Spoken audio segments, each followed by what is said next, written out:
Hello and welcome to the Ice Guys. This is the show that takes you into the world of the National Hockey League. Every game, every day, from a betting perspective. With pro sports handicappers, Ian Cameron, Alex B. Smith, and various guests from the world of hockey and sports betting. And now, here's your host, Ian Cameron.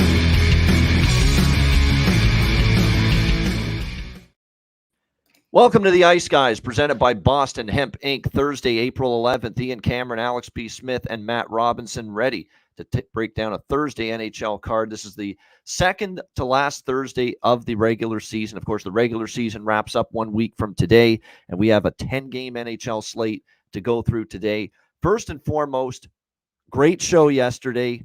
Crazy show in the fact that we couldn't even stream the show live to YouTube right away because of a YouTube StreamYard outage of sorts. So for the majority of the show, you could only watch it on Twitter and Facebook, but eventually we got it to YouTube, and we uploaded the full show to YouTube after the fact. So if you were one of those people that you were waiting for the show to start on YouTube and you didn't get to Twitter or Facebook to watch it as it was being broadcast live, you can now go back and watch the whole episode with Brendan Perlini, who was a great guest yesterday on the show, and we wish him well with his content endeavors that he's starting after the season. And it was a fun show, so make sure you check that out if you missed it. Good stuff there for sure. Big card today. Looking forward to this. Briefly on last night, because we only had the 3 games on the docket. What a start to that game from the Chicago Blackhawks. Whoa, woof. With that start. 4 goals on 4 shots for the St. Louis Blues, but we both love over bifecta in that game, Alex and I, with the Blackhawks and Blues. It's funny, Alex had the first period over as his show best bet. I had the full game over as my show best bet. So we both end up sweeping there with Chicago, St. Louis, a 5-2 victory for the St. Louis Blues. And St. Louis is actually, believe it or not mathematically eliminated yet from the playoffs. And the reason for that is because Vegas couldn't get the job done against the Edmonton Oilers. No McDavid, no problem. That's one of the wins of the season for the Edmonton Oilers last night. That was no fluke. That was dominance. That was controlling the game. That was playing with an edge, playing with purpose. And another thing I failed to mention, too, is why I was kind of like in Edmonton there, with not only Vegas' struggles, not sure what Adin Hill would do in his first game back from injury, and he was not good. The struggles continue for Adin Hill, and it's worrisome if you're Vegas. But to me, it was also, okay, this team knocked you out in the playoffs last year. And don't forget, Vegas also ended the record win streak of the Edmonton Oilers, a month ago. Remember, they had that franchise record win streak? It was Vegas that snapped it. So they kept the receipts last night, the Edmonton Oilers. That was a very impressive win from them, 5-1 over the Vegas Golden Knights. And the Oilers get the job done without Connor McDavid in the lineup. So ended up taking Edmonton at a very cheap price because of everyone obviously bet in Vegas because of the McDavid absence, but no problem for Edmonton. They got the job done with the victory there, and they keep putting pressure on the next team we're going to talk about, the Vancouver Canucks, who had to survive quite a game effort from the Arizona Coyotes last night, down in the third period, 3-1 at one point, but they tie it up. Connor Garland gets the second goal. They tie it in the third with an Elias Pettersson power play goal. And then Arizona, unfortunately, though, gets the extra point and gets the 4-3 win against the Vancouver Canucks last night. But for the Canucks to rally back and get a point was very, very important. It's a valuable point. They would have liked 2 points, but give Arizona credit. All the scuttlebutt, around the team relocating to Utah and wondering if that was going to impact their performance on the ice. Feel bad for my guy, Eddie Lack. I'll say it. He may not want me saying this, but he apparently had some big bets on Vancouver last night, thinking that whole Utah mess was going to play in the minds of the Coyotes players last night. So unfortunately, that did not work out well, and Arizona finds a way to get the victory there, 4-3 in overtime over the Vancouver Canucks in that game. Like I said, all the credit in the world to Arizona and those players. I mean, this has not been an easy 24 to 48 hours. The one thing about playing in Arizona is the lifestyle and the weather and everything that goes with it. Now, all of a sudden, the last 48 hours, you're basically thrown upside down with the news that you're not maybe relocating to Utah, but likely relocating to Utah. And yet Arizona finds a way to win and finds a way to win after getting absolutely trampled by Seattle. It was a terrible game the night before, and to bounce back and beat Vancouver in overtime.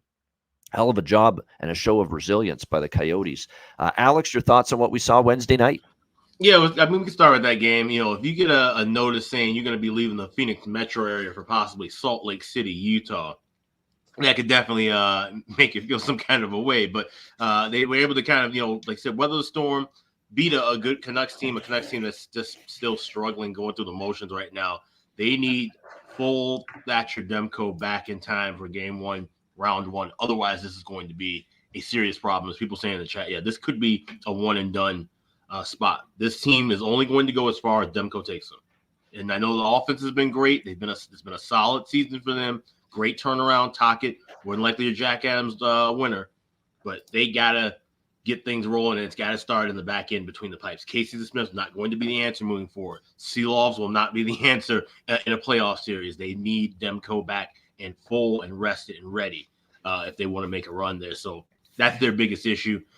Vegas, like you said, still not necessarily settled into the playoffs yet. There's an outside chance that if they keep screwing up and St. Louis wins, how crazy would that be? Last day of the season, we could possibly see the defending Cup champion just completely out of it, when at one point they were sitting around in first and second, trading back and forth with Vancouver about 3 months ago. So it would be an epic collapse if they miss, and it would be a huge boost if St. Louis finds a way to win. I mean, took care of business against the Hawks team that just wasn't ready. Peter Mrazek, clearly not ready. 3 shots faced, 3 goals.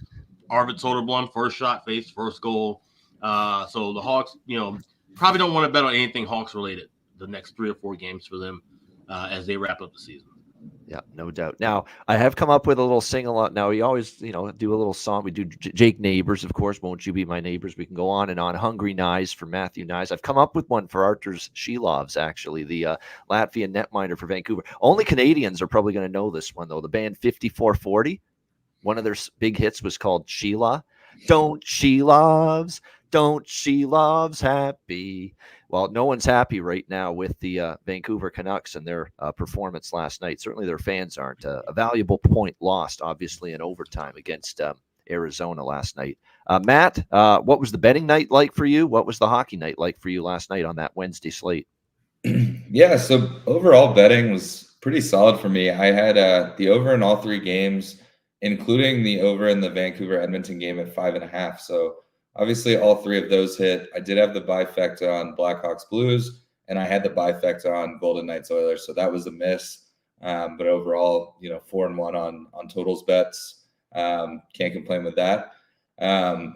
Starting with that Blackhawks Blues game. Where was that Mrazek when Dallas played Saturday in Chicago? He was lights out. I mean, no shit. I would have loved to see that Mrazek, but it is what it is. He's going to have up and down games. He's got to earn his contract as well. So, but yeah, that was obviously not a great start for him. But the first period over was a breeze. So that's good to see. It's good to see St. Louis still in the mix and the Knights kind of not playing great, because it just makes it more exciting. If it does come down to one of the last couple nights of the NHL season, does somebody get in that's kind of on the outside looking in? So we'll see. I did catch the Oilers Knights game, majority of it. The big bummer about, I've mentioned it before, I'm obviously not a huge Knights fan by any stretch. Quite the opposite, actually. But to add salt to the wound, when they're on TNT, I get all excited for the Wednesday TNT game. It's blacked out here because I'm in Nevada. So I've got to watch it on the local channel, which is like, Golden Knights Network. And so that was a huge bummer. Was bummed about that. So I was happy to see them get beat. But, good game overall for Edmonton. I feel like they just kind of rolled with them. You saw some guys chip in. I know Hyman had a goal, at least one. Yeah, he had a goal.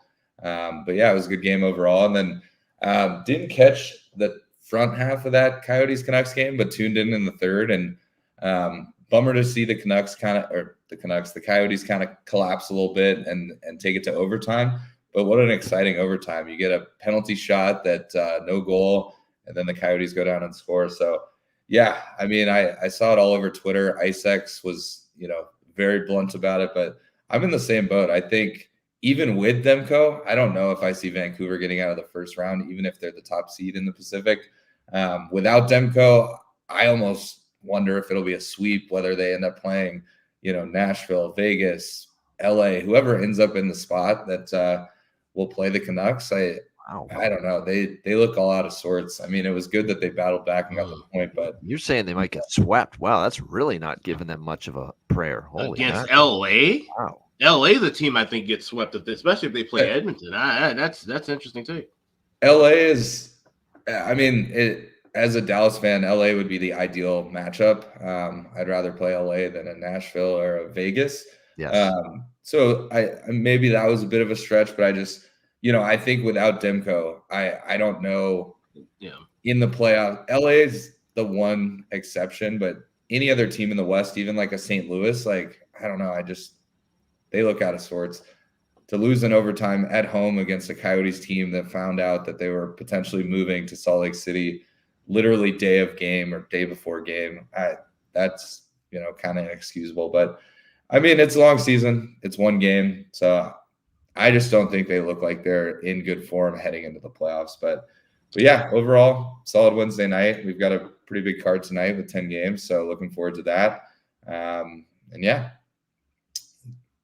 Don Manolo in our chat here, live in Greece, apparently. Wow. Kalispera? Yeah, there we go. Good evening. There we go. Kalispera. There you go. That's good evening in Greece, in Greek, I should say. Book closes at 10 p.m. There. So you want me to throw you a pick? It's what it sounds like right now before the sports book closes. They really enjoy your show. Thanks. How about this first game we're going to talk about? Because I'll give it right away now on the show since you asked for a pick. This first game is my best bet. I'll just give it first time ever I'm doing this. My best bet for the show is coming right now. Flyers Rangers over 6 minus 120. There you go. Best bet for the show right there. Let's talk about it. So there you go, Don. I like it quite a bit. Let's jump right into it. Flyers and Rangers. We've got the New York Rangers minus 200, minus 205 home favorites. 6 the total in this game. The Flyers have lost the plot defensively. We know that coming into this game. It's just been a disaster. And these are the Columbus Blue Jackets and the Montreal Canadiens lighting their ass up right now the last couple of games. 6 spot allowed to Columbus, 9 goals allowed in that debacle to the Montreal Canadiens. And John Tortorella and the Flyers are stuck. Travis Sanheim's game has collapsed, and it's because he's playing a shit ton of minutes, and these are hard, stressful games late in the season, and you go down throughout that entire blue line. They are a collective mess right now. Every mistake is ending up in the back of their net. The penalty kill has struggled mightily in this one. So I think when you look at this situation right here with Philly and the New York with Philly tonight, this defensive group has just been awful in the last few games against much lighter offensive teams than the New York Rangers bring to the table. So it's not what you want to see. He's going back to Samuel Ersson. What the fuck choice does he have? His choice is Ersson, who at least has the experience edge, because Ivan Fedotov's done nothing to wrestle spots to start away from Samuel Ersson, because he hasn't been that great since he's been put in there. He had a nice period against the Islanders in his very first appearance in the NHL, and since then he hasn't been able to stop the puck very well and consistently either and bail out the defense. And we know Ersson's hit a wall, so I just don't know how they shut down the Rangers tonight. We know the Rangers are a potent team, and the Rangers are coming off a loss to the New York Islanders. I know there's some thought out there that this is a sandwich spot. They play the Flyers in between losing to the Islanders and playing the Islanders again on Saturday afternoon on ABC at Madison Square Garden. But I don't know if this is a flat spot for the Rangers. Rangers have been damn good all season off a loss.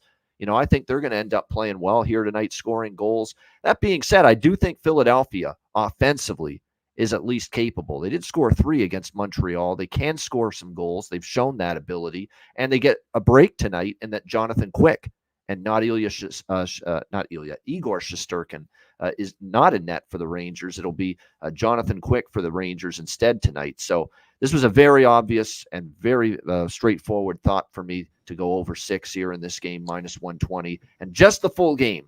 No first periods, because we have seen the Flyers at times be a little bit of a slow starter in the first period. Even that 9-3 game with Montreal, you know what the score was after the first period? 1-0. So it would have been a first period under that night. So I'm just going to the full game. We know the Rangers. We've talked about it now for game after game after game on this show. Now 11-1 to the over in their last 12 games coming into this game tonight. So 11 overs in their last 12 games. Last time we saw the Flyers and Rangers, and it was in this building just a couple weeks ago. That game was nuts. I think it was on our betcast at the end of March, and it was like 7-6 or something. It was a crazy ass game. Back and forth. It went goals galore, especially in the third period of that. No, 6-5 Rangers in overtime, and that third period had 7 goals in it. So it was just an explosion in the third period of that game. So yeah, for me, nothing on the side. I do think the Rangers win, but against even a bad team that's desperate, I'm not comfortable laying -200. Or not a bad team, they're just bad now. They haven't been bad the full season, obviously, but they're very bad right now, the Philadelphia Flyers. I still don't want to lay -200 against them because this is essentially, if it's not already over for them, they lose tonight, then might as well be over. So don't want to lay the 200 price with the Rangers. So just over 6 for me here, -120. Alex, what do you think? Flyers, Rangers? Yeah, to quote the late Dennis Green, the Flyers are who we thought they were. You know, they finally came. The Crows came home to roost. They had a fantastic run out of the gate, and they were able to sustain that as long as they possibly could. Kudos to John Tortorella for getting as much as he could out of that team. But the situation, obviously, with no Carter Hart hurt them. You know, having the issues with Couturier being benched, that didn't sit well with a lot of guys, it seemed like, and that just kind of just took the air out of that room. And now here they are just kind of folding at the seams. So when you look at those last 2 games, we're talking about a better Flyers team, Rangers team, of course, that was much better still than the Flyers, but playing for something here. Now we're talking about a Flyer team that's well out of it. Rangers team that's already set a franchise record for most wins in the season. Get another couple points, try to possibly get that President's Trophy. I like the Rangers here first period puck line. I laid the half a goal plus 135. I got the over 1.5 at minus $1.30 along with the full game 6. So I think we see the Rangers dominate early in this one and kind of coast throughout. And I think that's what's going to help with that full game over. The Flyers may only need to score 1 or 2 because I think the Rangers will take care of business and get about 4 or 5 of their own here. So Rangers first period puck line, first period over, and full game over. I think the Rangers' motivation is just, you got to be fucking Dr. Fraser Crane. Let's be real. At this stage of the season, you got to try to get in the heads of these players, and it's not easy to do that. But you would think for the Rangers, and I know it's a sandwich, right? It's a huge rivalry they have with the Islanders. That was such an intense game the other night. Got chippy at the end. Trocheck was just screaming at the ref for a penalty that wasn't called late. Laviolette wasn't happy with a couple of things that happened during that game as far as the physicality. And they play the Islanders again on Saturday. Definitely, I know they're looking forward to that game. But I think they've got to have eyes on the prize here against the Flyers. They're off a loss. They've been very good off a loss all season long. And they're only 3 points up now on Carolina, thanks to Carolina's win against Boston the other night. So there's still a division that they have to clinch and finish off here, clinch in this division. That job isn't done yet for the New York Rangers. So I think they're going to have a good game and a great effort here. Again, we'll see, but I don't think they should be taking the Flyers lightly. Doesn't mean they won't take them lightly, but I don't think they should. And I think off a loss, pretty much all season, the Rangers have been pretty good in that type of situation. What do you think here, Matt? Philly, New York. Yeah, I don't really see New York taking their foot off the gas. I do think Philly comes out with maybe some effort after that embarrassing game on Tuesday. I just don't think they have a lot left in the tank. And goaltending is obviously a huge issue. So I'm going to be on the over bifecta with the first period in the game. And then I'm also going to take the Rangers team total over 3.5 at minus 120. I think, if the over is going to hit, the Rangers are going to have at least 4 goals. So I think that's kind of a no-brainer if you feel really good about the game over, and obviously you threw out your best bet early, so I'm definitely riding that, and so that makes me even more confident in the Rangers team total over 3.5. There you go, and thanks to Dustin and Jamie H. There we go, great live betcast the other night. I'm going to join Patreon so I can join the next one. That's right, Tuesday, April 16. Next Tuesday, it's a Patreon exclusive betcast that night, so you must be a Patreon member to tune in and join us for that one. So there you go, Dustin and Jamie H. We appreciate that. very much. Thank you for the kind words. As far as props go, it's dicey to take Flyers props. You don't necessarily know how much they're going to be scoring tonight.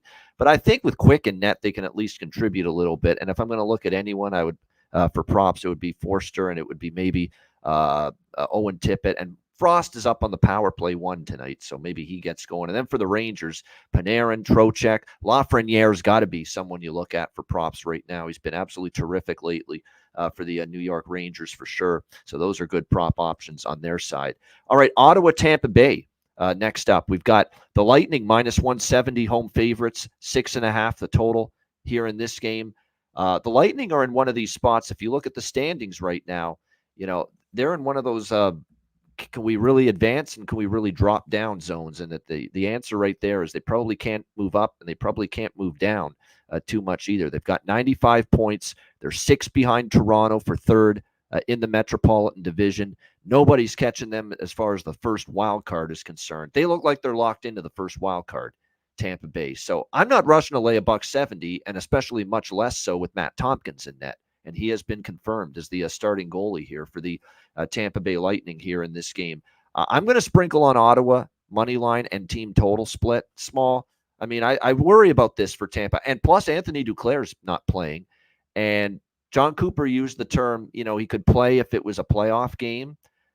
But we're going to let him, have a maintenance night and let him heal up and be ready for the playoffs. And once I heard that, I'm like, how stoked are the Lightning to be winning these games here down the stretch? I mean, when you really think about it, they played a shit ton of hockey the last few years. I know last year they got knocked out in the first round, so they got a little more time than they're accustomed to replenish themselves and basically catch their breath following the season and get ready for the next year. But, this is not motivation-wise a team where I say, yeah, this time of year, 6 points behind Toronto, you're probably not catching them, and there's no one that can catch you from behind. This is not the time of year where I'm saying, yeah, let's lay -170 with Tampa Bay in any game, especially with their backup goalie playing, which is always a drop-off, obviously, from the great Andrei Vasilevsky. So I think Ottawa's got a shot in this game. The effort wasn't that bad for them against Florida the other night. Remember, they beat Washington on Sunday in overtime. So we know the Senators, any given night, can pop up with a great game, and it can be enough to pull an upset. And with Tampa Bay playing Tompkins,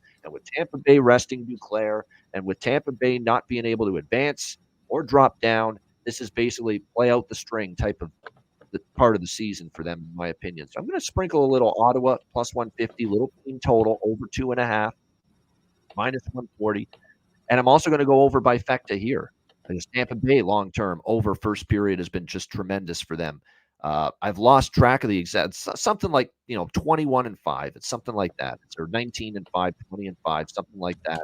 It's very, very strong, the long-term first period over numbers for Tampa Bay. And I'm also going to go over 6.5 as well here in this game. So it's basically Sens money line and team total split plus over bifecta for me in this game tonight. Alex, what do you think here? Sens Lightning.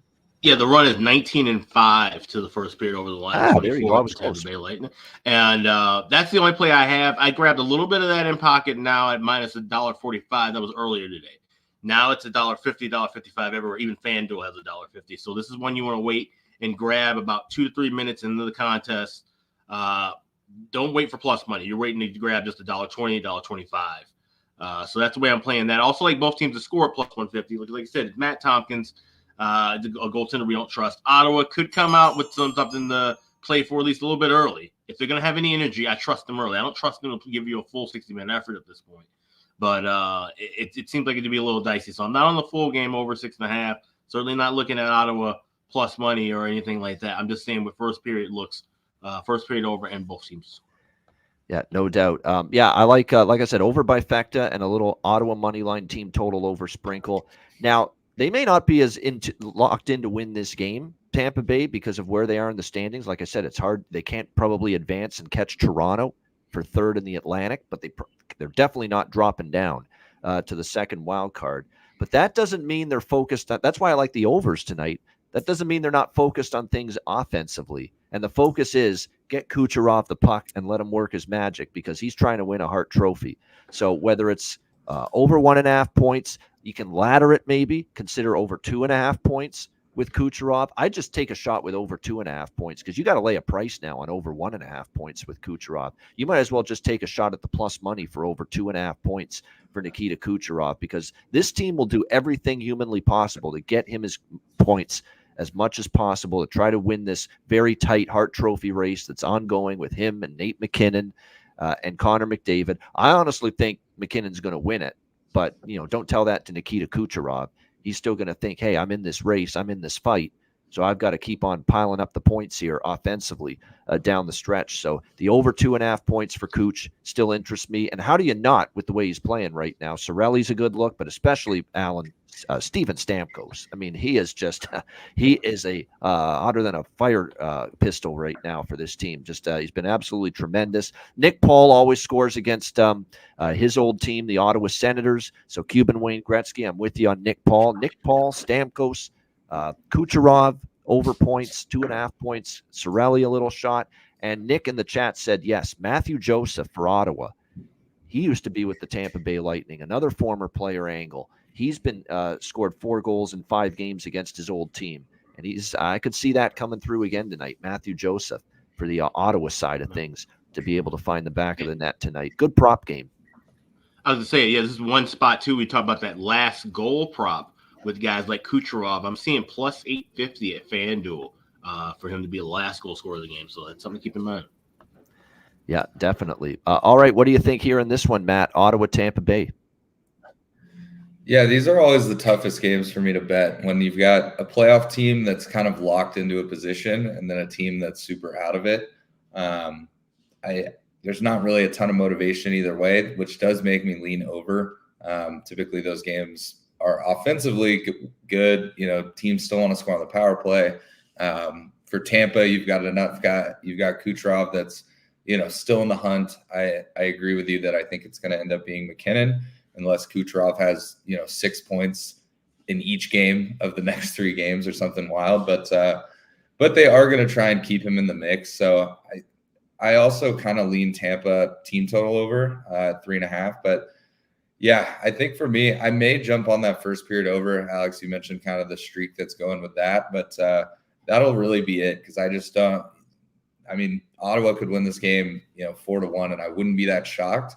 Or Tampa could win 6-2, and I also wouldn't be that shocked. So it's just a tough spot when you've got a team that really doesn't have anything to play for on both sides, and one team's going to the playoffs, so they're trying to stay healthy, maybe lower the minutes of some guys, things like that. So but the fact that Vasilevsky is not playing, I do lean over by Fekta here. So I don't think that's a bad play at all. It's great. Go ahead. Yep. No, I was gonna say I had a question to pose you guys, and it's something I was talking about doing radio earlier and looking at the heart race with McKinnon and Kucherov. Kucherov plus 450 at BetMGM earlier this morning. If you think he's going to have a big game tonight, so let's say you're taking him over 2.5 points, you think he's going to get 2 goals something, would it make sense to sprinkle, because that price would probably get cut in half if he has a 4.5 point kind of a game tonight? Would it make sense to maybe sprinkle something on him to win the Hart Trophy or him to win Art Ross Trophy as well, if you're looking at props that are Kucherov specific? Yeah, that's not a bad strategy to take.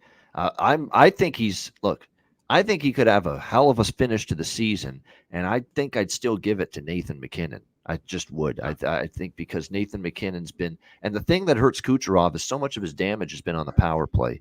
I find a lot of his point production has been power play stuff, and I don't want to diminish the importance of the power play and discredit someone for being able to produce at a high level on the power play. But when it's that much that you're doing your damage with the man advantage, it can be a little bit difficult.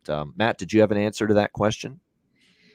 No, I mean, I know you mentioned the MVP race. What's he at for the Hart Trophy?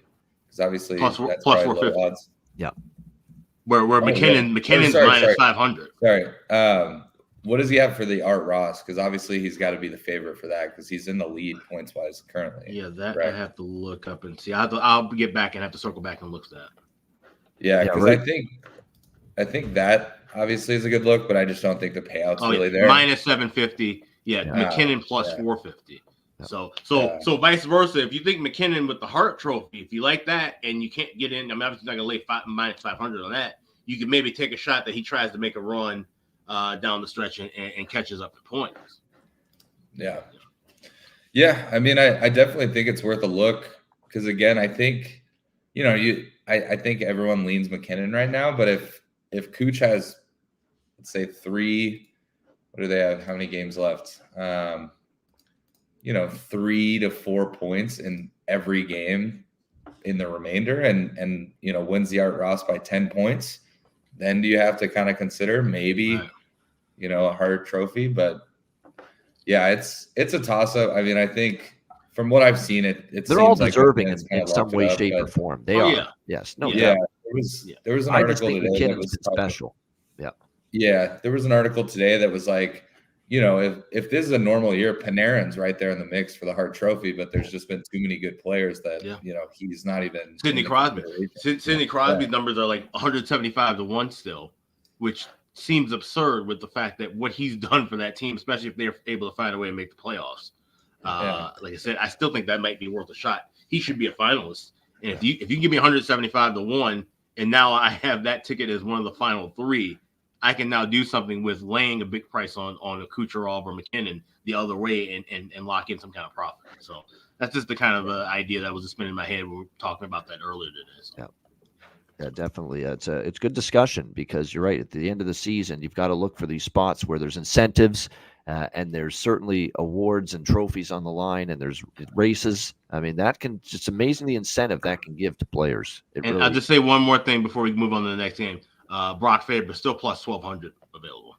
Yeah, Connor. If you want Connor Bedard to win the Calder Cup or Calder Trophy, hasn't moved a bit. Minus 2,500. Yeah, there you go. So he's really live in that race from the looks of things, based on what the current odds are for the Calder Trophy. All right, Washington and Buffalo next up. Sabres minus 135, home favorite, 6 the total. I think the last time I was Washington at Buffalo, I kind of leaned Washington, and Buffalo beat them. I don't know if Buffalo's going to beat them again, though. Season's pretty much done for Buffalo. They lost to Detroit. That did it for them. That put them out. The Dallas effort was commendable. I thought the effort was not bad from them against Dallas the other night. They only lost 3-2. They were in the game, no question. But, I think one of these situations here with the Capitals and the Sabres, I could only look at Washington. I'm not laying a price with Buffalo. But Capitals, let's be real. I know they beat Detroit, and people will say great win, great bounce back. No, the goalie bounced back. They got outplayed. They got outshot significantly.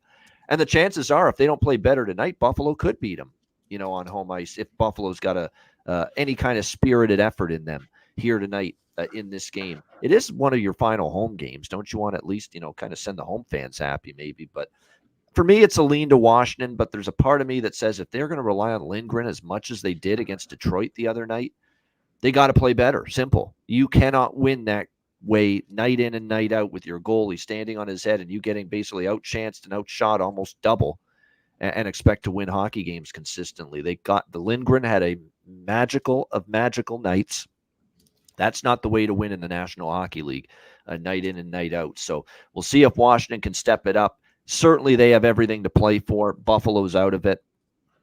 That alone, never would I lay a price with a team out of it against a team that needs it. No way. But I don't know. Washington, they disappointed me when they played Buffalo last time. They did not play well. They're going to have to play better than Detroit. I think I might get there with something small on the Capitals, but I can't say I'm loving it. What do you think here, Alex? Washington, Buffalo. I think the books are trying to tell us something here with this line because this makes very little sense. Washington plus 115, like I said, Buffalo way out of it. Okay, home final home game.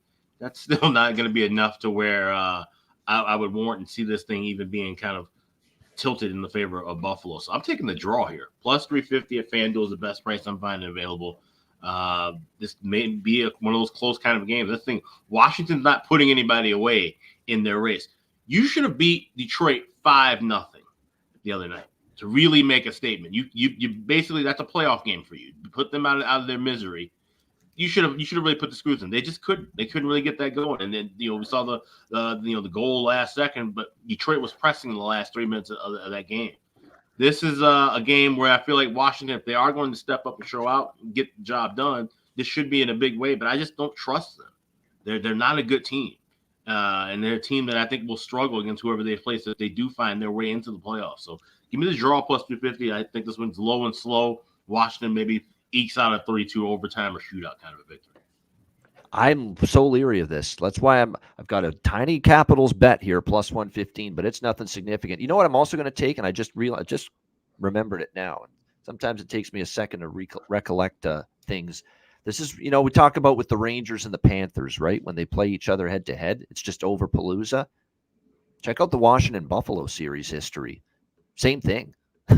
Over Palooza. And I remember that's why I was on the over actually just 9 days ago or 10. No, what was it? Yeah, 9 days ago in Buffalo. It was 6-2 Sabres.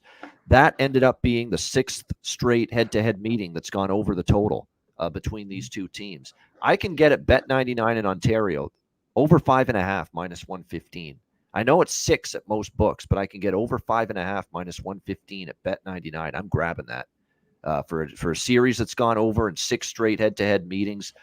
As much as Lindgren could absolutely stand on his head again and be tremendous, he had a huge, intense workload. Stress. That was a stressful game for him. 40-plus shots. He had to make a ton of ridiculously dangerous chance type of saves. It's not going to be easy for him to have to turn around now 48 hours later and play that well again. So I think we could see some goals here. And again, we've seen 6 straight head-to-head Capitals versus Sabres games go over the total. So over 5.5 minus 115 at Bet99. Now keep in mind there is over 5.5 minus 132 at FanDuel. Over 5.5 minus 125 at Betway. So shop around. There are some 5.5s out there as far as this game goes. And one last thing, too, I will say about it, as far as Washington and Buffalo is concerned going into this matchup, it is the final home game for the Buffalo Sabres because they finished the season in Florida for 2 games against the Panthers and Lightning. So this is the final home game. They'll do they always do most home teams at the last home game, many of them at least, they'll do the tradition too, where the fans come on the ice and the players give their jerseys off the back to the fan. I think maybe they're doing that tonight. So maybe there probably is incentive for Buffalo to put up an effort here. Final home game of the year. That's even more so why this is not a given for the Washington Capitals tonight. Do we get a moment of silence for a Buffalo Bills legend who just passed away this morning in O.J. Simpson? I'm sure they will. I mean, I know he's kind of, we know what the fuck happened with him with the whole murder situation and the trial in the 90s. I get it. And all that. But because he played for the Buffalo Bills, I could see it. And even I acknowledged O.J. Simpson's death, by the way, today on Twitter. I know. Look, he had his issues. He's he's definitely not the most upstanding human being in the world, and I'm obviously that goes without saying. But nevertheless, did acknowledge it. Maybe Buffalo will do something to acknowledge it here. I'm just saying. Sorry, I had to do that there. Yeah, I'm just saying. Yeah. What do you think here on this one, Matt? Washington, Buffalo.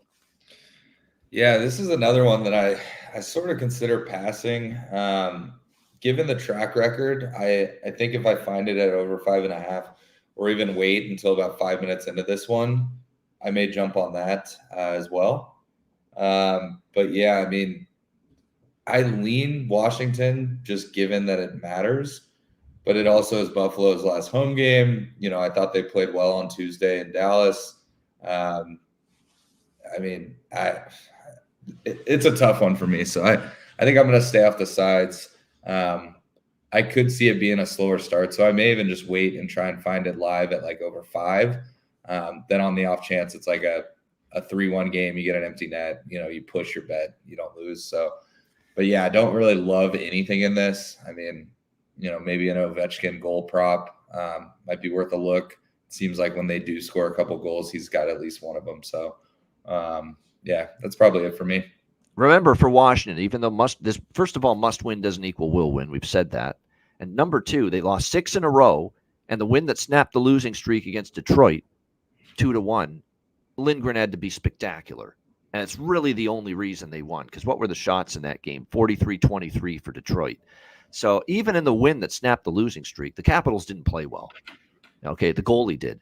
The team did not. So that is and factor in the Buffalo, if they got a lick of pride and a lick of dignity, it's your final home game. Those fans deserve something good from you for another disappointing, gut-wrenching season that you put them through. at least give them a good home game here.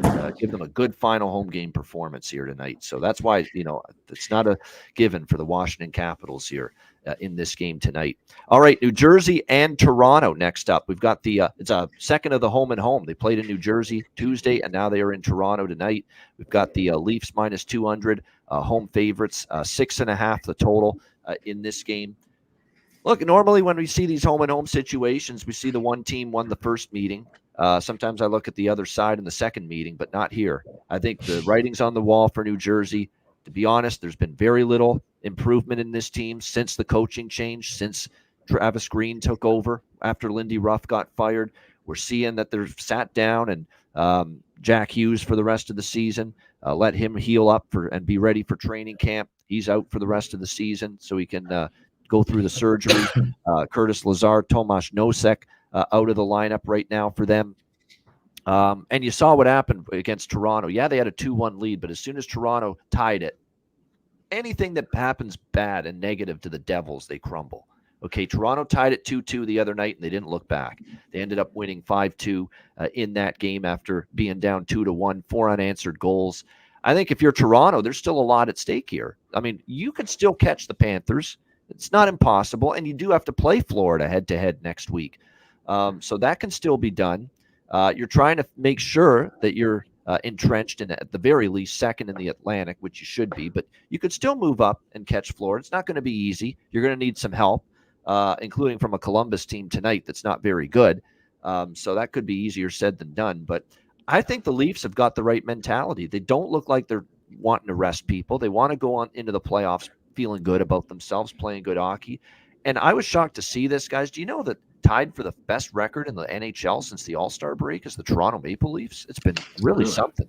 So they are playing well. We got to give them their credit. Now, they need to start manning up and playing well in April and in May and in June. Okay, it's time. Before I start, I don't want to go crazy over this late regular season surge that they're in right now, knowing that playoff futility has happened year after year for this group. But right now they're playing some really good hockey. I'm very impressed. The big guns are playing well. You've got your Matt Nyes and your Nick Robertson and your Bobby McMahons and your other forwards that have stepped up and played well. This blue line, which everybody thinks is not that deep, as a collective, they continue to play solid. Riley and Brody's gotten it back on track. TJ Brody, who was really struggling for a while, he's played some of his best hockey of the season the last week or two. And this collective blue, we know Benoit and McCabe have been great for them. As a collective, this blue lines, I think, outperformed a lot of people's expectations. And then, of course, you've got Samsonov in net, who's been absolutely brilliant as of late. And he'll be in net again tonight for the Leafs. Jake Allen will get the start for the second straight game against Toronto. Of course, Toronto had Woll Tuesday night against New Jersey, so now they'll go with Samsonov here in this game. I like most of all here Toronto team total over 3.5. That's the bet I cashed with Tuesday night in the Devils-Leafs game in New Jersey. I see no reason not to go back to that same bet here. Over 3.5 at a very reasonable -115, -120. Based on series history, Devils and Rangers, Devils and Leafs, here's another one. We've seen 3 straight meetings go over the total between these two teams. Both of the games this year went over. 6-3 Devils in Toronto a few weeks ago. And then, of course, 5-2 Leafs the other night in New Jersey. So I will sprinkle on over 6.5 as well, but a little bit more on the team total, which I prefer here. Toronto team total over 3.5, -120. Alex, Devils and Leafs. Well, obviously the big storyline with the rest of these games involving the Leafs is Austin Matthews and his chase for 70. I'm looking at him. I don't know if it's going to be my bargain bin play yet, but I will have him to score 2 goals. Yep, but I also Yep. I like him to score a goal tied with the Toronto Maple Leafs to win at +146 at FanDuel. So that's the way I'm going to be betting this Leaf side, tying it in with Matthews to get 1 goal, but I also will have sprinkled on him scoring 2 goals as well. You can get that at +460. Those are only 2 things I'm looking at here. Don't want anything to do with the totals. Don't want anything to have to rely on New Jersey for nothing right now. Just looking at Austin Matthews and the Leafs. Yeah, I'm with you. I'm actually sprinkling on, you know what I've got? I've got over 1.5 and over 2.5 points with him and over 1.5 goals in the hat trick prop. I bet all 4 of those tonight. Because, look, this is get him the puck and try to get him to 70 goals. That is definitely going to be on the minds of everyone here for this Leafs team. We'll do everything we can to help him out, Give him the puck. Give him these opportunities. And by the way, start thinking of Austin Matthews' shots on goal prop. I mean, I'm not a big shots on goal guy, but don't just bet the standard over, 4.5 is usually probably where his shots on goal prop is. Start thinking maybe over 5.5 shots on goal at a plus price, over 6.5 shots on goal at a plus price, over 7.5 shots on goal, because he's going to be firing that puck. He's going to be shooting more than fucking Wyatt Earp the rest of the season here for the Toronto Maple Leafs, trying to get this 70 goal mark and 70 goal plateau. So the shots on goal with Matthews, and not just the over 4.5, the standard set number. Go for the plus money. Go for the plus price with the 5.5, over 5.5, over 6.5, over 7.5 shots on goal, because he's going to be a shooting machine here down the stretch in the chase for 70. And I did grab this, and it's funny, we talk about this whole last goal market. The books have adjusted with his number. I've seen plus 500 for Austin Matthews to get the last goal, but I will be adding that to the portfolio as well. Yeah. These are strong player prop looks with Austin Matthews, because he wants 70. They want to get him 70, and he's going to be shooting the puck a lot. So whether it's shots on goal props, to score a goal, take a shot with the 2+ goals, take a shot with the hat trick, and he can snap for a hat trick at any given moment, any given night, any given game. Why not tonight against a lousy Devils defense? And again, a Devils defense that gave up 5 to this Leafs team the other night. And plus, I think Toronto knows that the last time they hosted Jersey beat them, and I think they're going to want some payback for that. Matt, what do you think here, New Jersey, Toronto? Yeah, so I'm sticking with what I took Tuesday night in Toronto, team total over 3.5, as well as Toronto regulation money line. So I think they take care of business. I don't see this game going beyond 60 minutes. And then the two props, I know you guys have mentioned a ton about Matthews. I'll be on some goal props with Matthews. I really like that Matthews anytime goal and a Leafs win, since I feel confident the Leafs will win. Surely he'll score at least one tonight. But the other piece that I'm really looking at is he's playing on the line with Bertuzzi and Domi, and they're both assist prop is over plus 150. So I'm going to be on both of those guys to get an assist, because again, they're just going to be feeding the puck. It could be a 2-on-0 with a backdoor wide open. They're going to get it back to Matthews. So they know they want to get him to 70. I think both of those guys will get assists tonight, and plus 150, plus 165, I think is what I saw from both. Domi's plus 150, Bertuzzi's plus 170 to record at least one assist. I think that's a great look, just given that they're going to be trying to get Matthews the puck. Yep, makes sense. And again, we're looking at the same top line in effect here: Bertuzzi, Matthews, Domi. For the Toronto Maple Leafs tonight. McMahon, Tavares, Marner, Robertson, Holmberg, Nylander. I'll throw out Matthew Nyes again. Matthew Nyes is on fire right now. And I should have been on Nick Robertson the other night, forgetting the fact that he drew back into the lineup. And when he draws back into the lineup, he always scores. It's insane. Every time he's a scratch and he's coming back for a game, he scores. He did it again Tuesday night against New Jersey. Now, that angle doesn't apply tonight.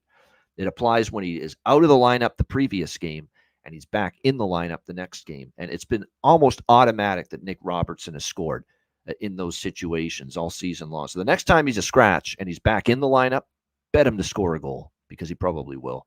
All right, probably the game of the night as far as importance is concerned. There's no question. This is a playoff game here in the regular season, essentially. Detroit Red Wings, Pittsburgh Penguins. Pittsburgh minus 150, home favorites, 6 the total here in this game.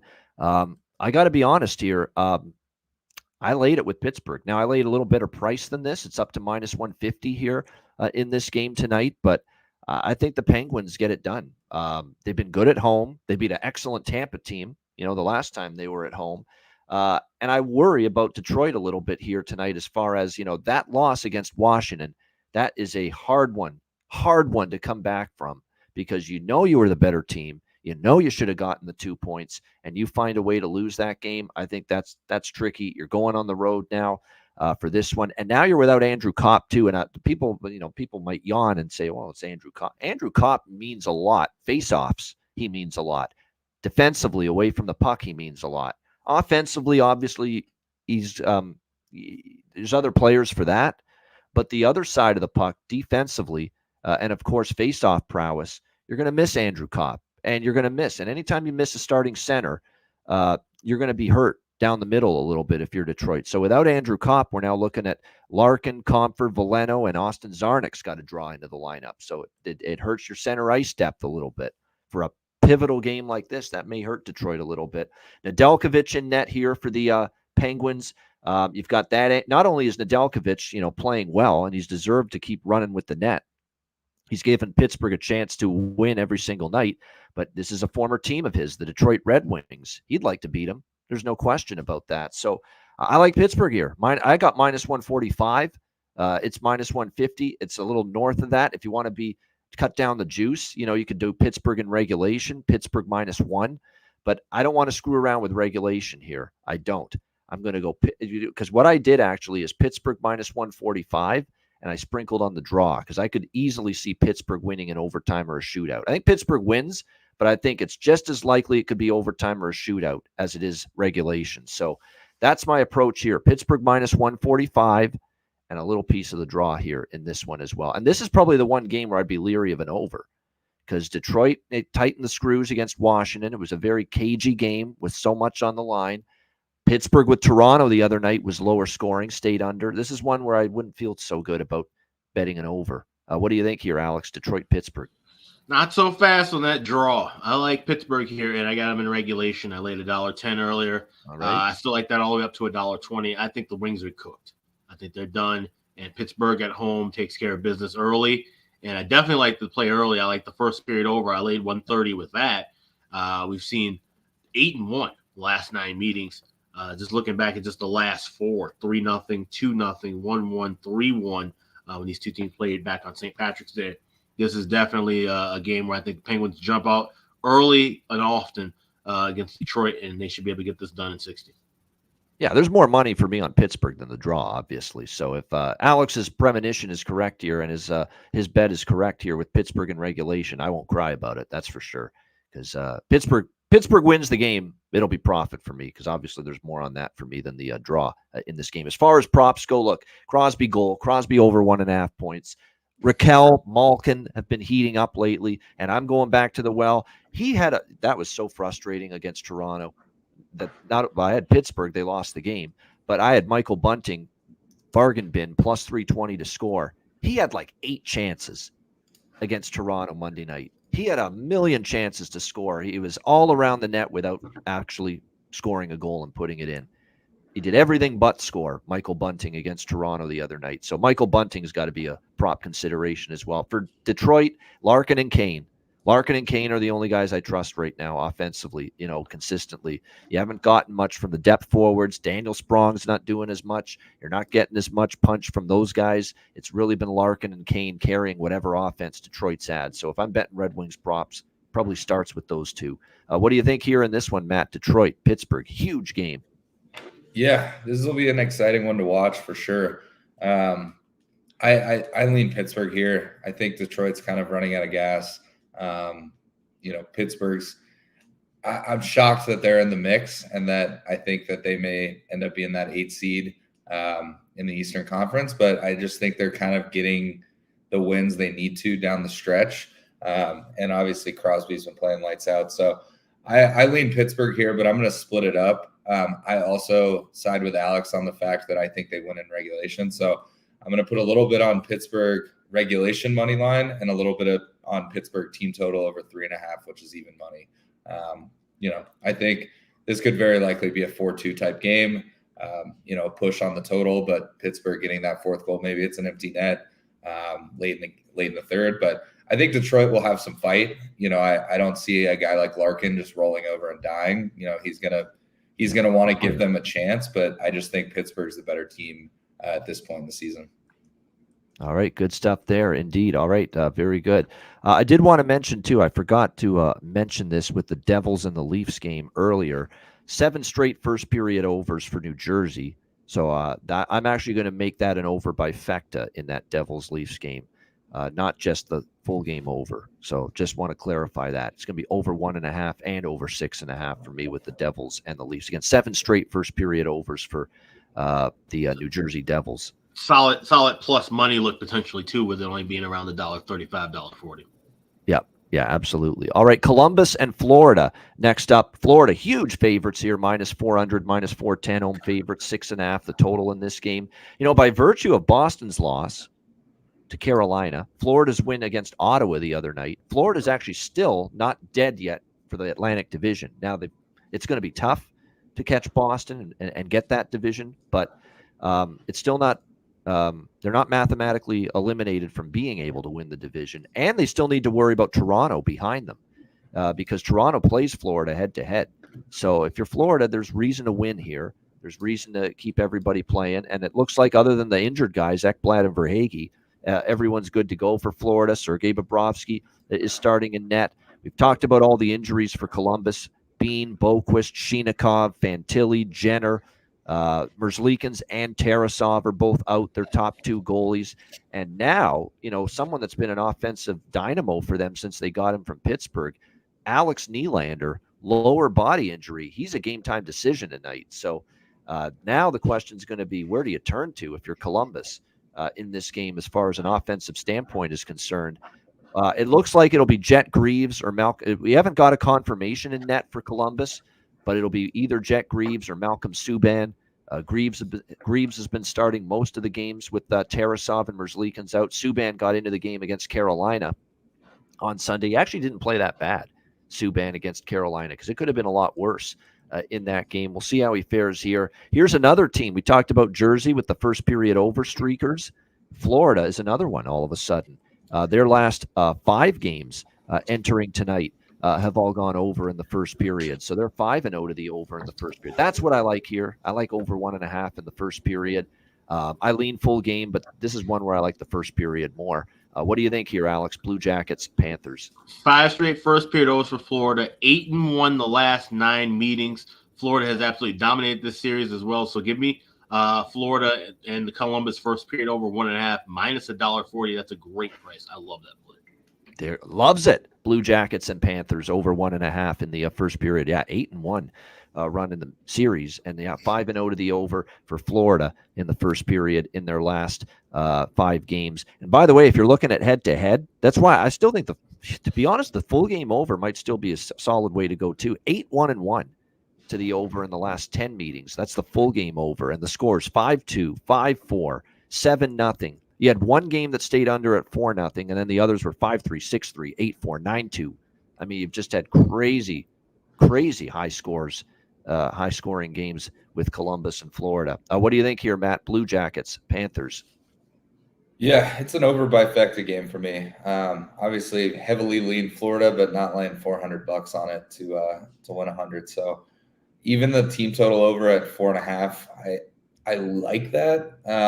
Because again, if we're going to get to that 7-goal mark, I would think that Florida would have at least 5, and it is plus 140. So I may sprinkle on that as well, just because I feel like this is a big game for Florida.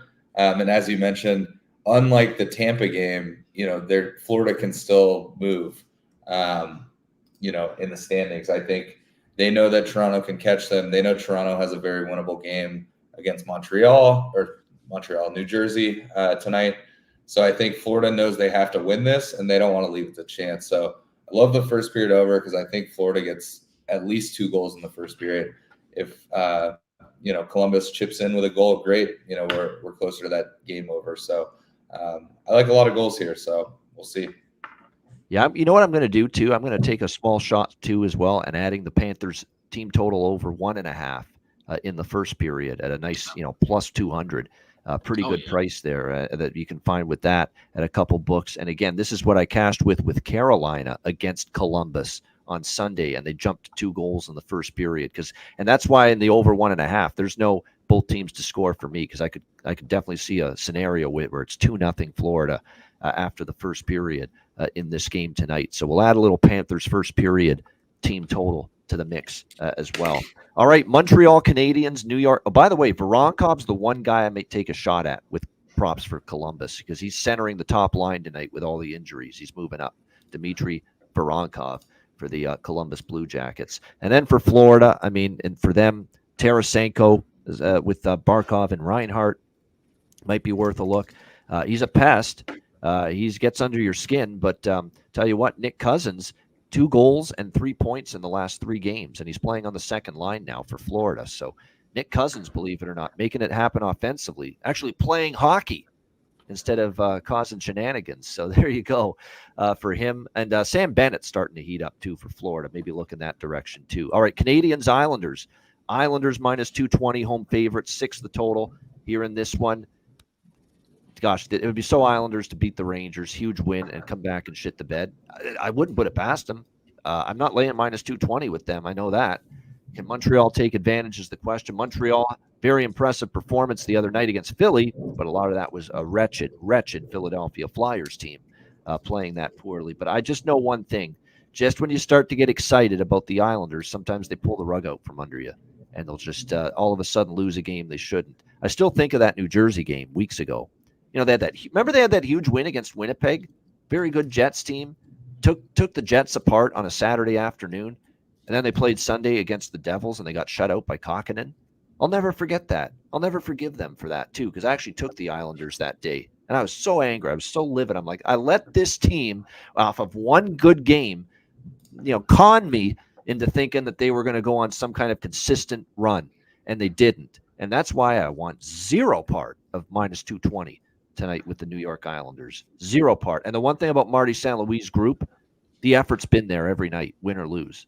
This team's playing hard and finishing off the string with effort and a want to on a nightly basis. So this is one where I'm going to sprinkle on the draw, Canadians and the Islanders here. I think the Canadians give the Islanders a game. This for the Islanders is off the huge win against the Rangers, and another game coming up Saturday with the Rangers at Madison Square Garden.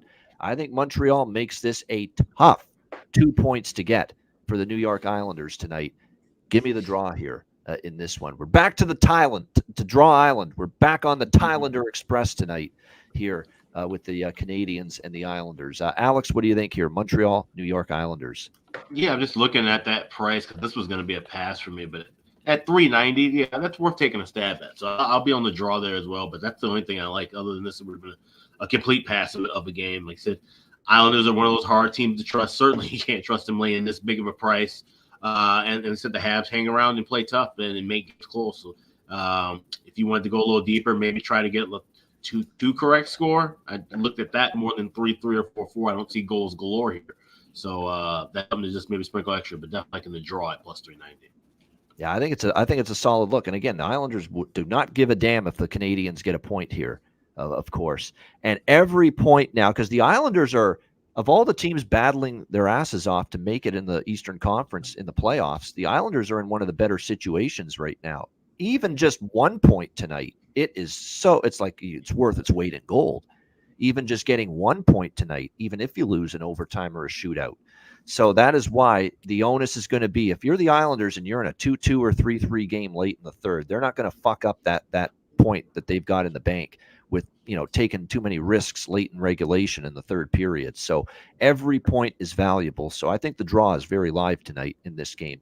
This is one, too, where I hate to be repetitive, and I love my overs, but this is just one of those nights, guys, where it's just the stars are aligning for liking a lot of overs tonight. Look at the series history. 4 straight overs, 4-3, 4-2, 5-3, 4-3.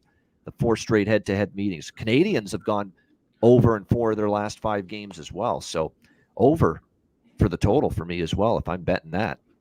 What do you think here in this one, Matt? Montreal, New York Islanders.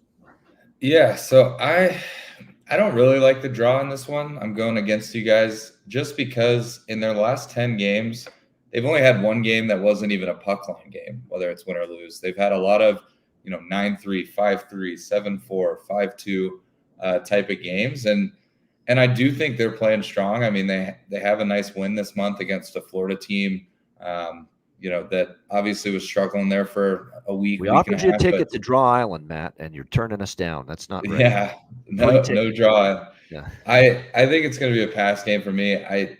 I see why, it could be a draw game, but I think it's either a game that the Islanders win pretty easily or Montreal upsets the Islanders and, puts them in an even tougher spot down the stretch with these last couple games. I know every point matters for the Islanders, but I think that kind of motivates a team like Montreal to, ruin another team's season because they're so far down out of the standings. So, yeah, I mean, their last OT game was 10 games ago or 11 games ago against Edmonton. So I'm gonna stay off the draw, but I'm just gonna pass on this game. All right, nothing wrong with that. Big card, okay to pass. All right, as far as props go, go ahead, Alex. Just say Nick Ovento was right on there with something I was going to mention. The Grand Salami. People always ask me about this. You bet the Grand Salami? Do you bet the Grand Salami? Maybe tonight's one of those nights to look at 62.5. We see a lot of these higher scoring affairs, and on a night like this, I may go over that total. Yeah, think about the way the card sets up. You've got the Flyers who can't keep the puck out of their net right now against a high-scoring Rangers team who have Jonathan Quick in net, so Flyers might be able to chip in more than normal. Matt Tompkins is in net for Tampa, and they can probably score against Ottawa, but probably the door opens for Ottawa to score a bit more now with Tompkins in net. Washington Buffalo's been an over-series history. New Jersey Toronto's been an over-series history. Detroit Pittsburgh is actually the one game that could be a little bit low-scoring based on the stakes. Columbus, Florida, we just talked about that. All the overs we've seen first period and full game with Jackets and Panthers. So that Grand Salami over might be in play tonight here on this Thursday card. There's no doubt. Yes, Slavkovsky, Suzuki, Caulfield, Armia, Newhook. Those 5 guys, you cycle through those 5 guys for Montreal props, you're doing okay. And Slavkovsky, I know coming off a hat trick, I'm always a little leery sometimes when a player has a hat trick, and it's not always easy to play that well again the next game, but he's on red hot. You got to still look maybe at Slavkovsky here tonight. I would say Palmieri Horvat for the Islanders. They have been carrying it for the New York Islanders of late offensively. And yes, Jet Greaves confirmed now in net, by the way, for the Columbus Blue Jackets. All right, it's Matt's favorite time. Winnipeg and Dallas. The Stars minus 180, home favorites, 6 the total here in this game tonight. There's actually been a big move to Dallas. This opened at minus 145 to minus 150. It's all the way up to minus 180. The betting markets and the public, they just do not like and they do not respect Laurent Brossoit. And I don't get it. You know, he's a very capable, serviceable backup goalie. There's even been times this year he's played a little better than Hellebuck. When Hellebuck was struggling there a few weeks ago, Brossoit was playing better than him. He had a couple of shutouts, too. I mean, we're acting like Brossoit is fucking Aaron Dell right now in net at this point in time. And that's not the case. He's a capable backup goalie here for the Winnipeg Jets, and he's going to get the start here tonight in this game. For Winnipeg, look, because they keep winning and the win against Nashville, now they would have really been on Colorado's ass if Minnesota had beaten Colorado, but that didn't happen. But they're still there, you know, with a chance to maybe catch up Colorado for that all-important second place in the division and home ice in the first round. So there is incentive for Winnipeg here. Dallas, meanwhile, and look, we're going to defer to our Dallas Stars resident fan and expert here, Matt Robinson, who was telling me yesterday that he heard Peter DeBoer on the Ticket Dallas sports radio station saying they're not letting up here down the stretch. They're trying to get this division title won. They're trying to play good hockey, get their confidence and their minds where it needs to be for this playoff run. They want to go in hot into the Stanley Cup playoffs. So it doesn't seem like Dallas is taking their foot off the gas. And they haven't clinched shit yet. They still haven't clinched the division. So I don't think they're laying down tonight. I think they're going to bring it too. So really, I don't want much to do with a side here. I think it's going to be a good game to watch, though. No question about that. This is another one where I could make a case for the draw for sure in this game, Jets and Stars. I mean, we almost got a draw with Buffalo and Dallas the other night. Winnipeg and Nashville did cash the draw, and it went to overtime. So the draw is where I'm at in this game tonight. Alex, what do you think here? Jets, Stars. Oh, you're muted. Yeah, plus 350. I like the draw here as well. This is definitely a spot. I know Dallas, they need a regulation win to officially clinch the Central Division. But like I said, Winnipeg hanging on tough. They got their own battle. This is definitely one of those games where I feel like if it's close, tight, late, no team's going to really break out and make a chance. They're going to just take this one right in overtime and settle it from there. Yeah, no doubt. And I want to point out, too, with the Jets, if the Jets win tonight, it all of a sudden puts a huge spotlight on Winnipeg at Colorado Saturday afternoon at 4 p.m. Eastern time. That suddenly becomes a huge game to determine second place in the Central and, more importantly, home ice advantage in that first round series. And not only that, it could also determine if Dallas doesn't win. If Dallas loses out, the winner of that game, and they have to win out, they would win the Central Division. So that's the other swing in that too. So a Winnipeg win would be massive and would change the whole dynamic of the game with Colorado. Yeah, as those evil thoughts that Alex is planting in Matt Robinson's mind right now upon saying that. What do you think here in this one, Matt? Your Stars here against the Winnipeg Jets. Well, just to correct you, Alex, if Dallas wins, it's clinched.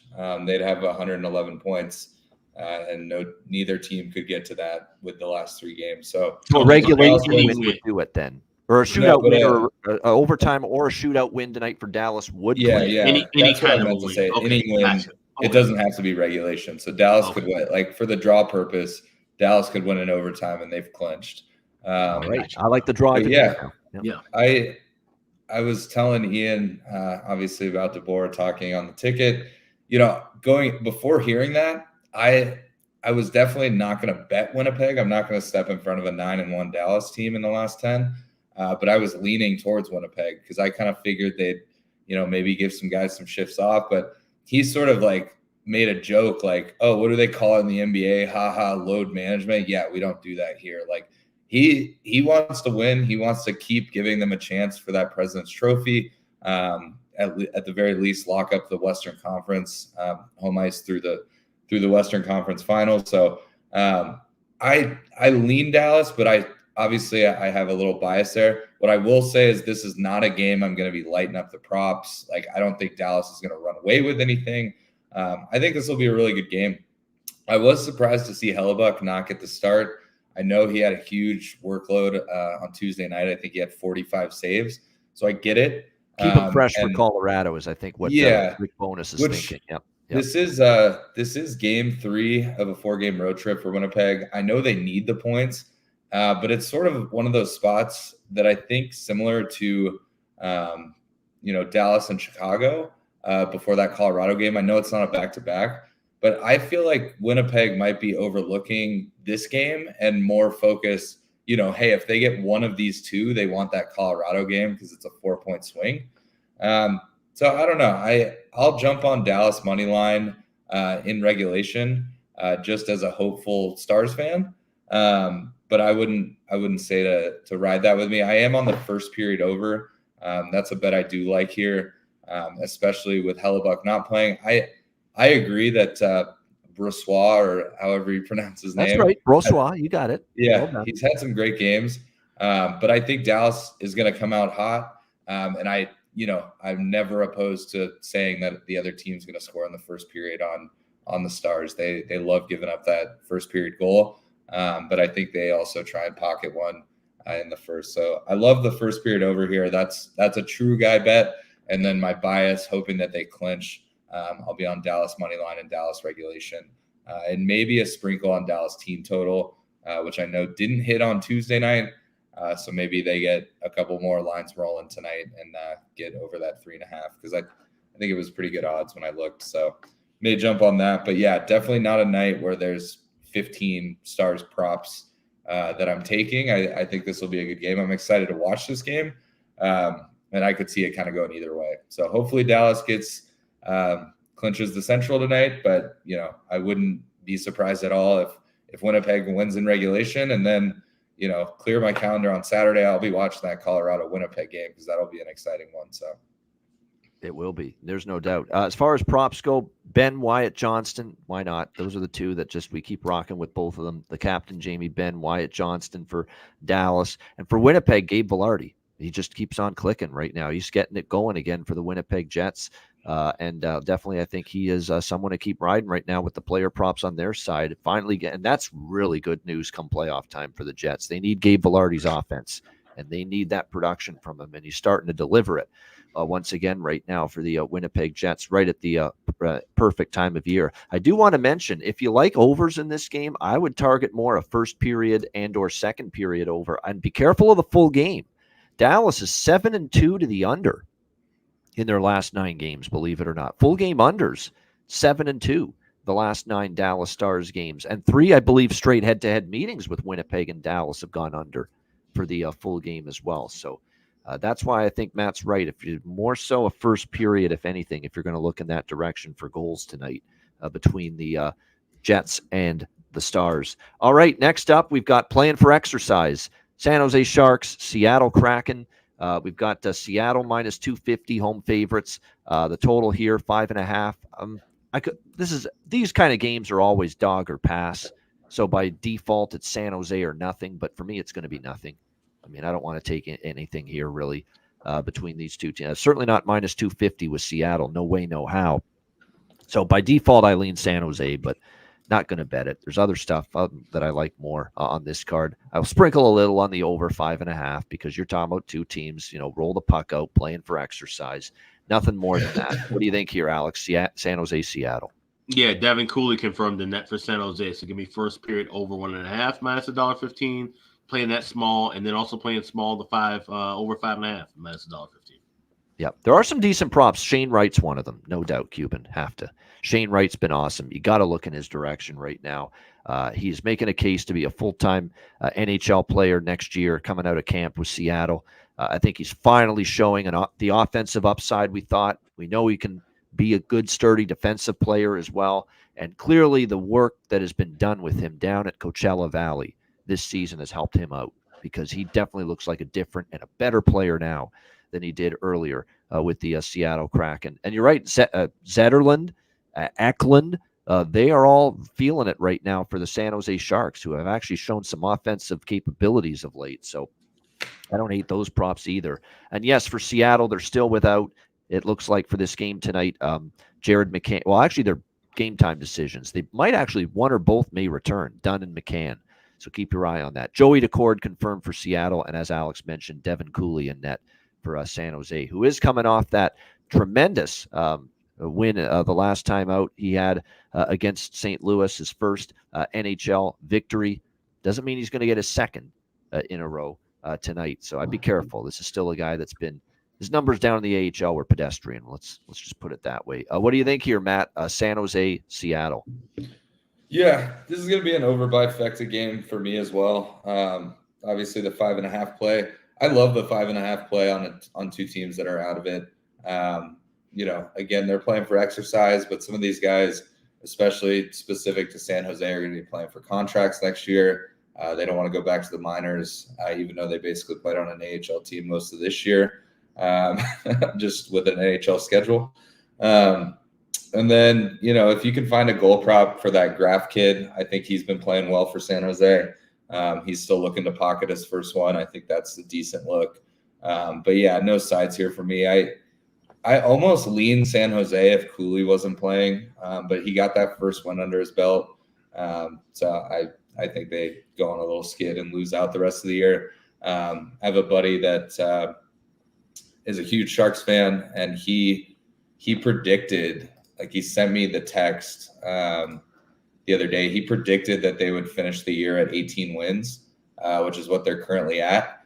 Oh, nice. For his exact record, he needs 3 overtime losses, but obviously that's a long shot. But the fact that he guessed 18 wins and that's what it's looking like they're going to end at is pretty wild. But yeah, I think San Jose, yeah, they want to score a goal here and there, so I like the over, but I think they're just hoping to give themselves the best chance for Celebrini. Don't know if it's going to happen. We'll see during the lottery, but yeah, I think they're going to keep grinding to get that last spot. That's impressive with that exact record. I almost hit a bet with that a couple years ago with Arizona. I had 24.5, so I had him right at 25, and ended up getting 26 victories. And I think I was 1 win and 1 overtime loss off from a perfect record. So that's a good shot.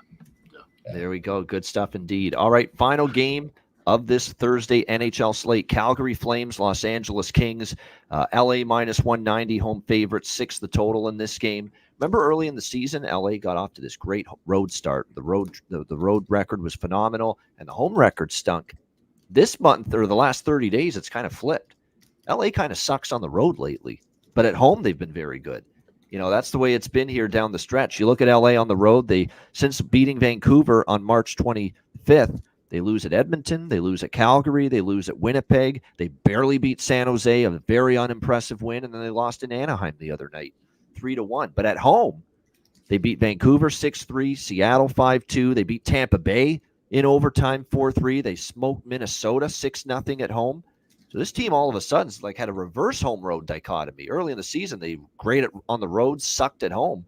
Now they're great at home, and they kind of stink on the road. So it's kind of went in the reverse. I think it's an LA spot here for me tonight. I know that people are going to be worried about LA a little bit, this price range, and Calgary off a win. But let's be real. Calgary beat San Jose.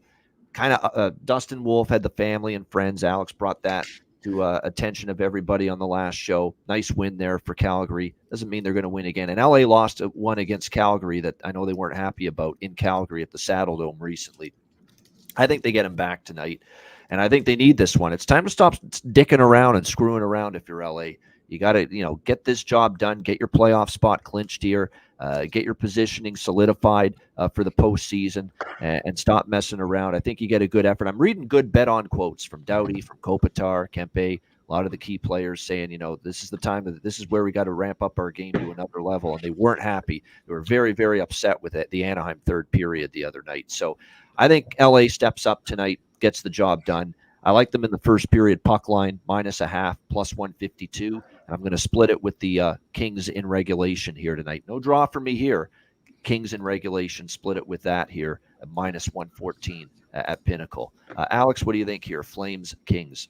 Yeah, that's another first period over that I like. You can get it as cheap as $1.13 over at FanDuel. 12-3 the last 15 meetings to go over in the first period between the Flames and Kings. It's a Markstrom start, Talbot against his old club. I think we see some goals here early in the spot. Kings should be able to run away with it, but I think we at least get 2 in the first 20 minutes. So that's what I'm rolling with. First period over. All right, first period over here for Alex with the Flames and the Kings. And yes, Cam Talbot confirmed. We're assuming Jacob Markstrom. Pretty sure it's going to be Jacob Markstrom, but it has not been confirmed. And another thing, too, I pointed out LA's been better at home lately. As far as series history goes, Calgary wins in Calgary when these teams play.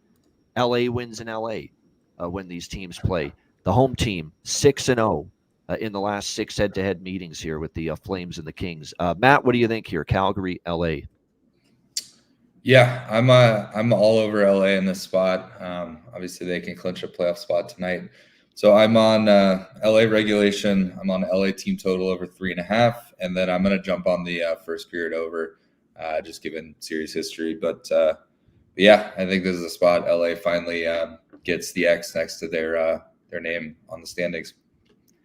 All right, there we go. Various forms of Los Angeles for Matt here as well in this game tonight. For props with LA, yes, Kempe Kopitar goes without saying they've been good. Obviously, he's been down on the fourth line, and sometimes that's risky, as far as props go. But who am I to argue with Akil Thomas, who's been absolutely terrific in his very short tour of duty here so far with the LA Kings? He's played in 3 games, and he's scored in 2 of them. Scored against San Jose, scored against Anaheim the other night, and actually got their only goal the other night against Anaheim. Plus 650 for Akil Thomas at PointsBet. You gotta sprinkle something on that. I know he's on the fourth line, but he's got 2 goals in the last 3 games, and he's making it happen right now for this LA team. So yeah, no argument there.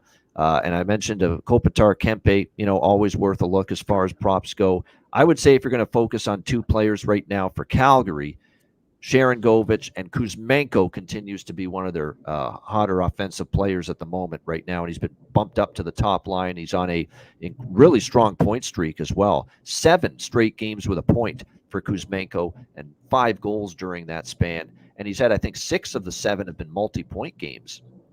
So maybe a Kuzmenko over 1.5 points. I mean, 6 of the last 7 games for Calgary, Kuzmenko's had 2 points. So that over 1.5 points might be worth a look here for Kuzmenko, given his recent form. All right, great stuff.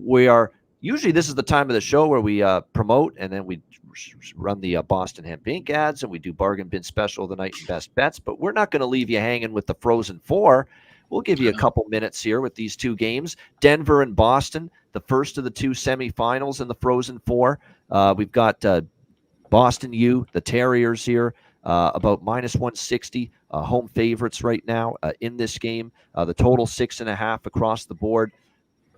Look, I said this on Twitter. These are the top 4 teams in the country in goals per game. They are loaded with firepower, all 4 teams. Denver's got multiple game breakers. Boston U is the best player in college hockey right now, and Macklin Celebrini, of course, the number 1 overall pick. They've got Lane Hudson, who's a tremendous defenseman and especially offensive-minded defenseman from the back end. Game breakers galore. I do like the over. I like Boston, but I don't love the price. To me, these two games, I don't want to step in front of the Boston teams. And this is not to disparage Denver and not to disparage Michigan. These are two very good programs. And if either one pulls an upset, I am not totally shocked because they are very good teams themselves. But to me, Boston and BC have been the best teams in college hockey all season, start to finish. They have the most firepower, the most depth of any teams in college hockey. So I think it is a Boston-BC national championship game.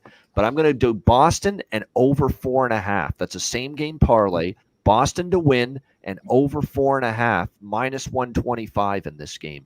Very solid price there with that. I think that's really a good way to approach this, along with that solo over 6.5 that I've got in this one. Alex, are you doing anything with the Frozen Four in this game specifically? Nothing individually in the games. I have Boston plus 250 to win the tournament. I had that going back before the tournament started. So that's the only thing I'm kind of rolling with. If I had to take a shot on either game, as far as like I said, with the dogs, because I think it's BU and BC in the final as well, I would lean more toward Michigan. I think Michigan can give BC a tougher fight than Denver does with Boston. The BU. Yeah, very interesting. I actually think Denver's the scarier dog, in my opinion. But Michigan, you can't count Michigan out with Brindley, with the way he's playing. Your guy from the Blackhawks, Frank Nazar. I mean, he's been absolutely outstanding in this tournament. The goalie, Barzowski's actually really picked up his game. It's just when you've got, of course, with Boston College, and we'll get to this game too next, and the total 7 in that game, because you talk about firepower, and my goodness, Boston College has it in droves as far as what they can throw at you offensively with Will Smith and Ryan Leonard, Gabe Perreault, and Cutter Gauthier. I mean, they are just ridiculously stacked offensively, the Boston College Eagles. But Michigan plays a really good team game. They've gotten elevated performances, like I said, from Gavin Brindley, among others here in the NCAA tournament so far. This definitely should be a goal fest too. I took over 6.5 and laid the juice. But the bet that I really like, and then I'll throw it to Matt for his thoughts on these Frozen Four semifinals, and I posted it already. Give me a 2-game parlay of the over 5.5 in both games at minus 115 or so. Minus 115, minus 120. You get it down to 5.5, which is a very key number. 4-2 is going to cash in both games. You can parlay the over 5.5 in both semifinals at minus 115. I think that's tremendous. That would be my best bet, honestly, if I had to give one for the Frozen Four. What do you think here, Matt? Frozen Four. Yeah. So from the beginning of the tournament, I quoted a tweet and said, "Man, this is going to end up being BU BC. This is going to be one of those years, isn't it?" So I still like both those teams. I sort of lean with Alex that I think Michigan is the more likely dog to win. They've just got a veteran group. Their goalies played well the last couple games. I think they've got a chance, but I still think it ends up being BU BC. I actually tailed your best parlay, but took it a step further, and I did over 5.5 in both games and both Boston teams to win. So it's a 4-leg parlay instead of a 2. So that'll be like my big play. Again, lean Boston in both games. Don't really like the sides. I may even throw a sprinkle on Michigan just if my doubts come true. But yeah, and then over-wise, I like the overs even up to like 6, maybe 6.5 in this Michigan BC game. But once you start getting into 7, it's pretty high. It's pretty tough for me because just given these teams, the first 10 minutes, I'd be shocked if there's a lot of goals in either game. Both teams are getting their feet wet at Excel. Big crowds. Like, not that these guys don't play in those situations pretty regularly. But they just know what's at stake. So no one's going to want to make a mistake. It'll be that easy pass and not trying to be too cute. So yeah. And I don't think really any books have live college games, or I know there's some that are out there, but they're tough to find. But yeah, if you do have that option and it is, a low and slow start, then hammer the over, because I think things will open up once there is a goal. or two in these games. Yeah, we have seen a lot of the games in the tournament go like that, where it has been slow early, and then things start to pick up as far as the scoring goes. So I think if you're targeting unders at all in these two games, I think first period might be safer than full game, for sure. That maybe we get that slow start, and that's exactly why I've got small sprinkles on the individual totals of 6.5 and 7 in these two games. But what I really like and what I put more on was that over 5.5 parlay, because I like getting both of these games below that key number of 6, and I think both can at least get to 6 here in this, and I'm looking forward to it. ESPN2 has both games. Chicken Parm and Colby Cohen calling the action as well. So looking forward to that coming up, and I'll be focused just as much on that, quite honestly, as the NHL stuff tonight. So looking forward. Ton of traffic already in the area because they are here right downtown St. Paul, the XL Energy Center. Yeah, no doubt. Just in Alex's backyard there. St. Paul, XL Energy Center, home of the Frozen Four this year. All right, great stuff. Great show. Hit the like button. Reminder, betcasts. We got many more betcasts coming. 4 more still on the way here in the month of April. We'll put the schedule up on the screen. There it is. Tuesday, April 16th. Patreon only. Next Tuesday, our final betcast of the regular season. And then it's playoff time, baby. 3 playoff betcasts late April, Monday, April 22nd, free for all. Thursday, April 25th, Patreon exclusive, and Tuesday, April 30th, Patreon exclusive. So again, to make sure you are included and are able to join us and watch the Patreon exclusive live betcasts, make sure you sign up. Patreon.com/IceGuys, just $10 per month. Now's the time, guys. Sign up. Playoffs right around the corner. You'll get our daily sides, totals, and player props posted on the page. Goalie charts, totals charts, more bonus content, and again, the access to the Patreon exclusive live betcast. Sign up now. Patreon.com/IceGuys, just $10 per month. And make sure you check out the gear and the merch at the Ice Guys store, iceguys.myspreadshop.com. 5 days free standard shipping starts today. You can get that right now. Go to iceguys.myspreadshop.com. Click on the redeem button at the top of the page. Shop away and get everything sent to you. And it's quick. The standard shipping usually takes about 4 to 5 days. I was talking to my buddy Sammy P. He got a hoodie and he got to him pretty quick. So take advantage of that. 5 days free standard shipping at iceguys.myspreadshop.com. All right, we got best bets and bargain bin special of the night coming up right after we hear from our great sponsors, Boston Hemp Inc.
All right, Boston Hemp Inc. Check them out. 20% off all orders on the website using the promo code IceGuys at bostonhempinc.com. All right, bargain bin special of the night. Lots to choose from on the 10-game slate. Alex, bargain bin special. What do you like? So we're going to that New Jersey-Toronto game. You have to shop around and find this in a couple books. Some books won't have this option available, but I'm looking at Max Domi to get 2 or more points. I got plus 396 over at Bet Online with that play. Like I said, he's been the guy facilitating and looking to set up Austin Matthews, but obviously if something is landing on his stick and he has a chance to bury it, he can get a chance to get a goal there as well. So just going to go with him to get 2 points or more, plus 396. That's my bargain bin special. Max Domi, the Toronto Maple Leafs. All right, there it is. Max Domi, over 1.5 points, almost plus 400 with that for Alex B. Smith with his bargain bin special of the night. Matt, what do you got for bargain bin special? Yeah, I threw in the chat. Only one of my picks of these final 2 is Dallas Stars related, and it's going to be my bargain bin. He's got over 2 points in 4 of his last 7. He hasn't gone 2 games in a row without 2 points, and he only had one on Tuesday night against Buffalo. Give me Wyatt Johnston, the old faithful, over 1.5 points. I'm seeing it plus 325, plus 350. Again, I don't think tonight's game will be a big lopsided game or that a game that Dallas scores 8 goals or anything. But he's chipping in on the power play. He's playing with Ben, who's been playing lights out. So give me Wyatt Johnston over 1.5 points tonight. All right, Wyatt Johnston over 1.5 points. Dallas Stars for Matt Robinson with his bargain bin special. Mine came down to Austin Matthews over 1.5 goals, which I almost used, but I didn't. I almost went with Akil Thomas, LA, plus 650, but I didn't. The price isn't as good on this one, but man, he's heating up. It's a game where I don't think defense is going to be emphasized. Shane Wright, Seattle Kraken, plus 320 at Betano, the score bet, Pinnacle, plus 310 at DraftKings. It does make the mark bargain bin worthy. Shane Wright for Seattle, plus 320 for my bargain bin special of the night. All right, best bets. Alex, what do you like for best bet? Yeah, looking at that Florida-Columbus games. Florida, 5 straight games of the first period over. Last 9 meetings with Columbus and Florida, 8-1 to the first period over. We are taking a shot there with that first period over. You can find the cheapest price available, minus 138 at FanDuel. So anything minus 145 or below, play that pregame and maybe look to sprinkle a little bit extra on it once it starts in-game. But we're going with Florida and Columbus. First period over 1.5. That's our best bet for Thursday. All right, there it is. Columbus, Florida, over 1.5. First period, minus 140 for Alex B. Smith with his best bet. Matt, not a Dallas game, best bet. What do you got? Yeah, so it's one of the later games we talked about. I feel pretty confident in how it's going to turn out. So my best bet of tonight at the old Crypto Arena, formerly the Staples Center. Give me the LA Kings money line in regulation. I think the Kings take care of business tonight. I think they get it done against Calgary. And I think they get that they clinch that last playoff spot I guess not the last playoff spot because Vegas technically could blow it. They clinch a playoff spot. Yeah. They clinch a playoff spot and get themselves back in the playoffs. I think it happens tonight. I love Doughty to get a point, things like that. So give me LA money line in regulation. Don't think it's going to overtime. All right, there it is. LA in regulation for Matt Robinson against Calgary for his best bet. You guys know what mine is already. I said it early in the show because our man from Greece, and again, Kalispera, good evening to him, wanted a bet before the sportsbook closed there apparently. So I gave him it. What my best bet was. Flyers Rangers over 6 minus 120. The Flyers defense and goaltending has just crumbled. The Rangers should be able to score in bunches tonight, but I think the Flyers can chip in. Look, their season's on the line. It's you can't totally quit, even though you stink right now. And with Jonathan Quick in net, the door should be open for the Flyers to be able to contribute as well. So Flyers, Rangers over 6 minus 120 for my best bet for this Thursday NHL card. That'll wrap up this edition of the Ice Guys. Thanks to everyone for joining us. Hit the like button on the way out. We appreciate it very much. A reminder, the Ice Guys is live 7 days a week, Monday to Friday, 2 p.m. Eastern, Saturday and Sunday, noon Eastern. If you can't watch the show live, download the Ice Guys podcast in audio form on all major podcast platforms, Google Podcasts, Apple Podcasts, Spotify, Stitcher, iHeartRadio, Amazon Music, and more. Download the Ice Guys podcast when you can't watch the show live. For Alex B. Smith and Matt Robinson, I'm Ian Cameron. Have a great Thursday night. Enjoy the games and good luck. We will be back with you tomorrow for a Beantown Friday edition of the Ice Guys.